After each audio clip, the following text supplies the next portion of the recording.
YouTube and my YouTube channel, and today I am going to be reviewing 28 years later. This is the free poster that I got from my Odeon when I went to go and see it. So let's get to the review. Spoiler warning, I'm going to put this out there because there is some misinformation being spewed about this movie and we're just going to clear that up. Okay, 28 years later review. Let's get to it. The film runs at 1 hour and 55 minutes and it is a 15, which is unusual in the UK because previous 28 days and zombie films of this ilk were rated 18 within the UK. This one's rated 15. We follow a 12-year-old boy named Spike and his complicated relationship with his dad and his mother. His mother has some mystery illness. Is it mental health or is it something more serious? We also follow four different communities. First is the community that Spike is living, which is an island off an island. They are the survivors of the infection.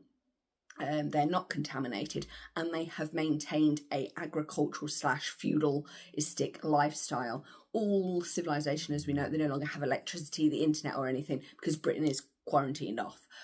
The second group is actually, I'm going to include nature is my thing. So you've got the trees, you've got the deer, but you've also got the infected themselves. They themselves have changed.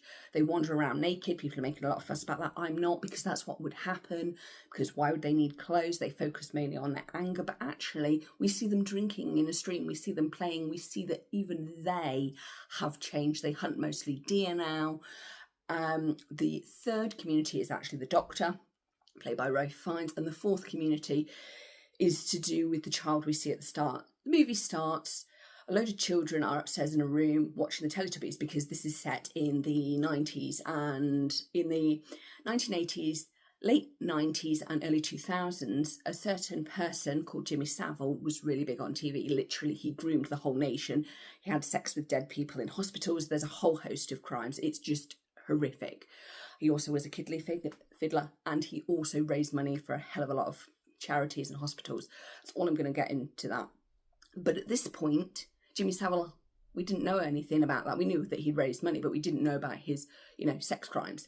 At this point, he was at the peak of his TV powers. He was on Top of the Pops. He was on Jim Will Fix It. He was literally on every television show you could imagine. There would always be like a Jimmy Savile section with his now then catchphrase. It is totally terrifying thinking back to it. Why am I mentioning this now?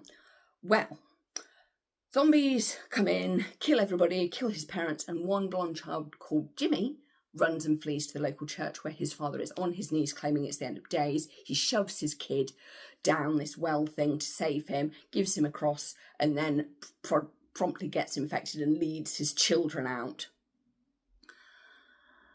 Parking that there, so you've got four. You've got Spike's community, you've got the doctor, you've got the nature, and you've got the infected themselves, and then you've got this child, Jimmy. We're going to come back to Jimmy at some point. So, now that's set up, Spike is not 14, 15, and that's when you normally would take a boy off the island to get their first kills in, because they've got to, just in case.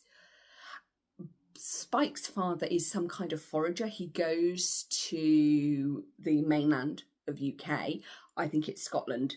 At some point we do see the Angel of the North, so they do get pretty far down walking that way.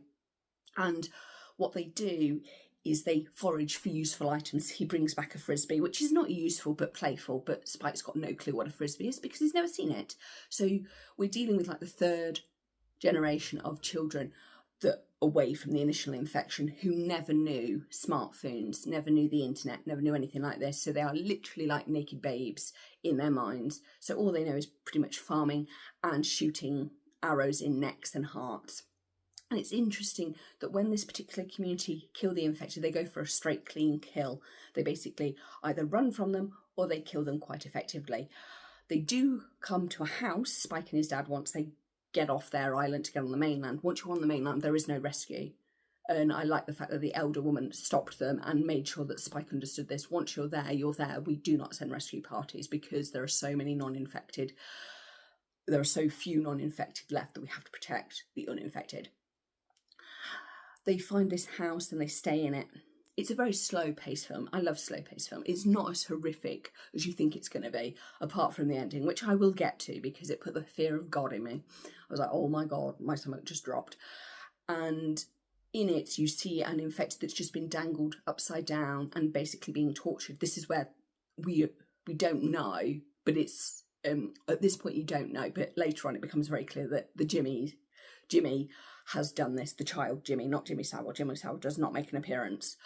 Just clarification, the child Jimmy, who's now an adult, has clearly tortured this infected. So Spike has to kill it, but he fumbles it and his dad has to do it because his dad is wearing London Fire Rescue, so he's used to being in extreme environments. He's used to going into burning buildings and saving people. But his relationship with his wife has deteriorated because she's got this illness. We don't know what it is. Is it mental health condition, or is it something even more serious like cancer or a brain tumour? Because her mind wanders and she doesn't know. But yet she does know, because when she's told that her 12-year-old son is going off the island, she freaks out because he's not 14, 15, even she knows those rules. But her mind is like an island in itself. So basically, they leave, they get stranded out there, they have to wait, they come back, because there's an issue with the tide. When the tide is just starting to come in and it's shallow, or go out and it's shallow, they run across. They're chased by this alpha, the alpha gets taken out and they eventually get taken in. Once the leader lady has seen that their eyes are infected. Spike asks the chap that there's this guy that's been basically sent to sit in the house with mum, because mum can't be trusted because she's very, very poorly, with her, and he asks like about a doctor, and he says, oh yeah, I know one guy, but he's, last time we saw him, and when he speaks to dad about him, he says, yeah, he's a weirdo, he gathers the bodies of like everybody and does things to them. It was a bit weird. He waved at us when we saw us, but we just ran away because we were scared to go near him. What he is actually doing is so important. What he's doing is he's cleaning everything up. The infected, the non-infected, you don't want corpses lying around. That is not healthy. He's covering himself in iodine. So what you've got is an orange ray finds with really bright blue eyes striking, coming out when you do see him. But what he's doing is really, really important. He's cleaning up and managing the dead, almost like the lime pits. When you have the plague, you put everybody in a lime pit and bury them and cover them with lime so nobody else gets infected and you get rid of the disease.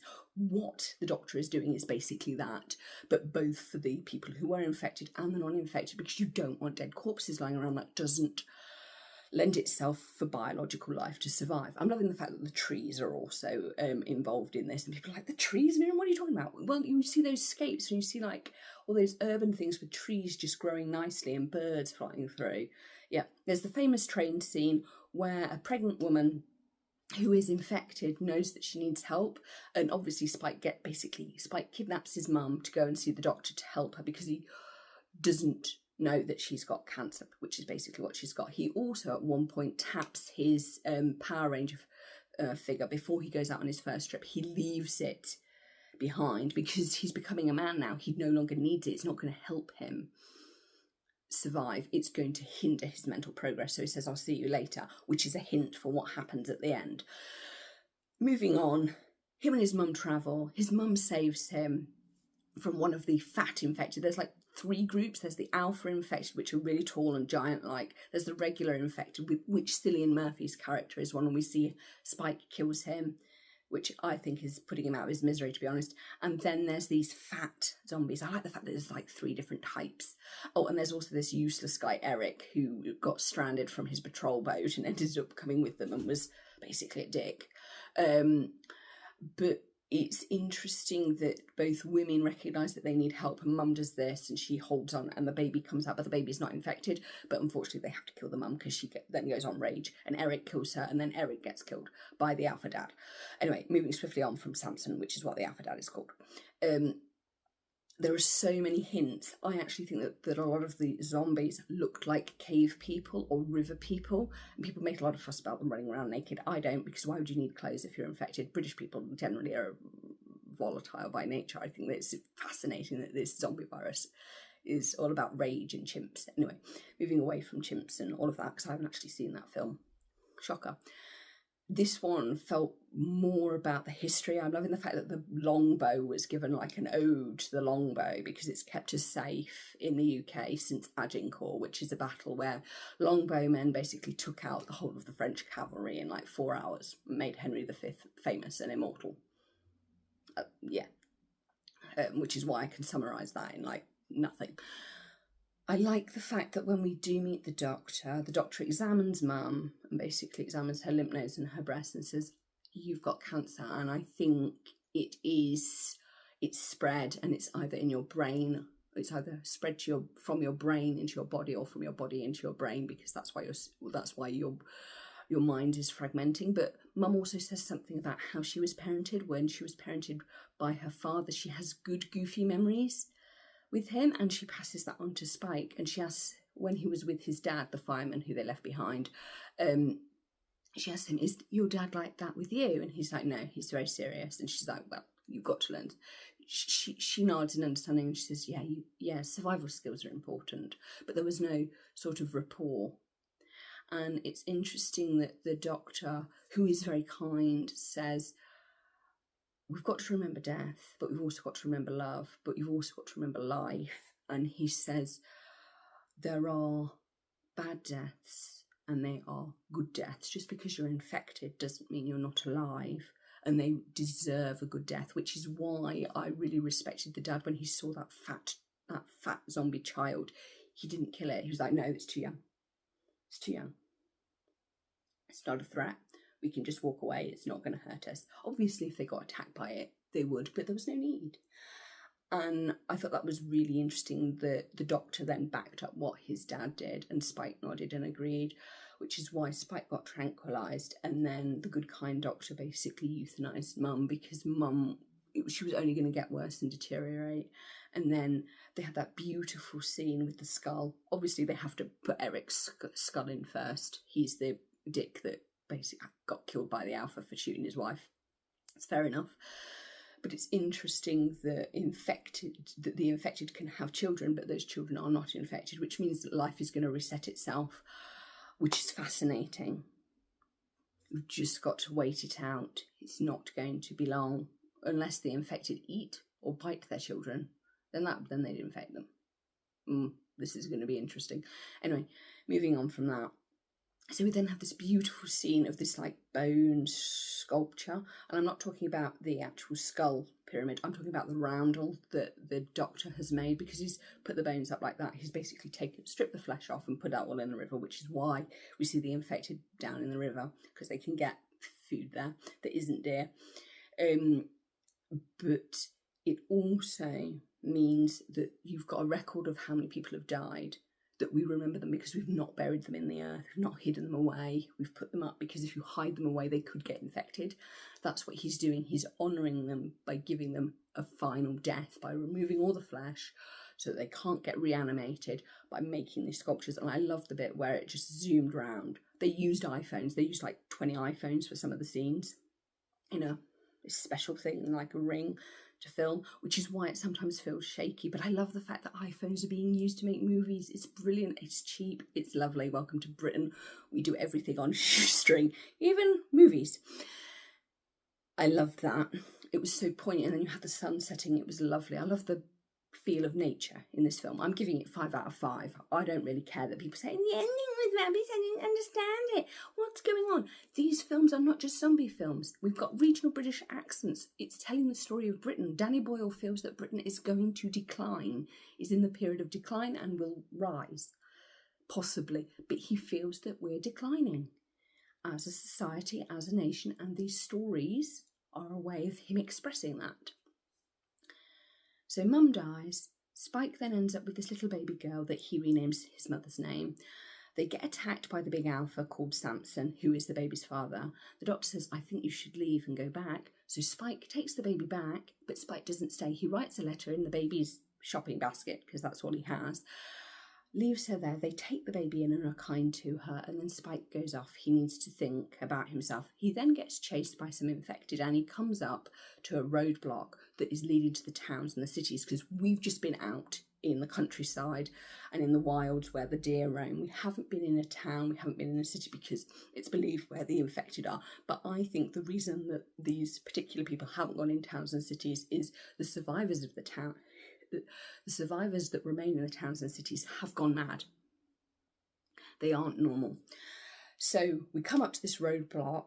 There's poor Spike, having just done this beautiful scenes about his mother's death. We then meet the original child, Jimmy, who we saw fleeing to the church and who was saved with his dad, and his dad gave him a cross. We then see him, the cross is upside down, and he's wearing Jimmy Savile tracksuit with a tiara on his head, holding a cigar. My stomach dropped in utter horror, because anybody who knows anything about Jimmy Savile is he was a sexual predator. Yes, he'd even gone so far as to have a vasectomy, so that there was no evidence of, you know, him having all these children. It is truly horrific. This man had sex with the dead in hospital. It is frightening. My stomach just dropped. A lot of people saying that they shouldn't have done this with the tracksuit. The tracksuit hasn't done nothing wrong. It's a 1980s staple piece of classic fashion. It's the fact that Jimmy Savile was so iconic with his blonde hair, his tracksuit and cigar. I was utterly terrified when I saw them, and they all were called Jimmy. I just dropped. Yes, people have said that they look like the Power Rangers that were popular, and that the metal cover was the Teletubbies theme replayed. Remember, this is Britain. We watched the Teletubbies. And Jimmy Savile was at the peak.